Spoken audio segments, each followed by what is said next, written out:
P T I का दावा है कि अब पंजाब जीतने के बाद वफाक भी जीतेगी। वफाक में जो हुकूमत है वो कहती है हम अपनी आईनी मुद्दत पूरी करेंगे। ये कैसे होगा, इस पे भी बात करते हैं।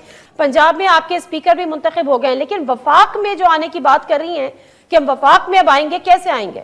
देखिए, बात यह है कि मैं वही कह रही हूँ, सबसे बड़ा प्रॉब्लम 15 पार्टियों को इकट्ठे करके ये हुआ है कि एक लिबर्टी में ये 15 पार्टियां इकट्ठे होके एक जलसी भी नहीं कर सके, एक पेप्सी भी नहीं कर सके। इनका इतना बुरा हाल होना है। मैं कहती हूँ 123 जो जितने भी है ना इस्तीफे मंजूर करें और इलेक्शन करवाएं। इनको वही हाल है। वफाक में कैसे आएंगे, सवाल मेरा ये था।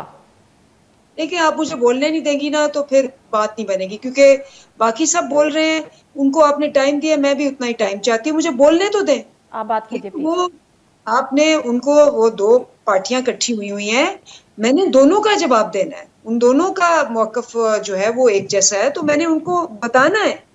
मैं उनको दोनों को डील कर रही हूँ, तो मुझे आप टाइम दें। लेकिन नसरुल्लाह मलिक साहब पीटीआई के, ना पीटीआई से ना पीएमएलएन से, वो तो एक सीनियर एनालिस्ट है, न्यूट्रल। चले, वो उनका वो ओपिनियन पीएमएलएन से और पीपल्स पार्टी से बहुत मिलता है, तो वो इत्तेफाक है। बोले वो पार्टी आपके डाकू जो आपने इकट्ठे किए उनके ओपिनियन सबसे मिलते हैं, यानी पीटीआई का मसला ये कोई सुनना नहीं चाहती।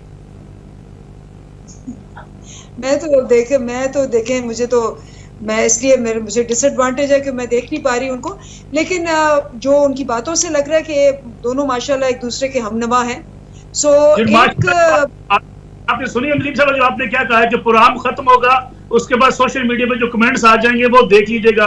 यानी गालिम गलोच को आप समझती है कि बड़ा अच्छा काम है, आप इतनी पढ़ी लिखी खातून है और आप गालिम गलोच को और तनकीद बर्दाश्त ना करने को आप समझती हैं कि ये पॉलिटिकल पार्टीज का एक्ट होना चाहिए। देखिए, मैंने बिल्कुल आपकी बातों में इंटरप्ट नहीं की। गालियां देने के लिए वो जैसी प्रोग्राम खत्म होता है वो हमें गालियां दे के फिर हमें टैग करते हैं। ये मुझे ये इनकी तमीज देखें कि मैं इनकी टर्न पे कभी नहीं बोली, वो भी नहीं बात कर रहे। वो अपना डिफेंड, अपने आप को डिफेंड तो करेंगे ना। आप उन पे इल्जाम लगा रही थी, लेकिन अब आप अपनी बात मुकम्मल कर लीजिए। मैं बीच में नहीं बोली, मैं बहुत कुछ कह सकती थी। ये गलत इल्जाम लगा रहे थे, मैं चुप रही। लेकिन अब मुझे जब मौका मिला है तो आप भी तहम्मुल से सुने। आपका ओपिनियन था, मैं बिल्कुल डिसएग्री करती थी, लेकिन मैं नहीं बोली बीच में। इसी से पता लग जाता है कि क्या आपका ज़र्फ है। तो छोड़े, अब मैं आपको एक सिंपल सी बात बता रही हूँ। सिंपल बात यह है कि जो बिल्कुल एक चेंज आ चुका है और इस चेंज को ये ना एक्सेप्ट कर रहे हैं, ना ये अंडरस्टैंड कर रहे हैं, गलतियों पे गलतियां करते जा रहे हैं। ये अपने वही पुराने 10 साल स्टाइल में झूठ बोल के 4-5 बंदे टीवी पे बिठा के ये समझते हैं कि अवाम जो है वो पड़ेगी। अवाम जो इस वक्त है हमसे आगे है।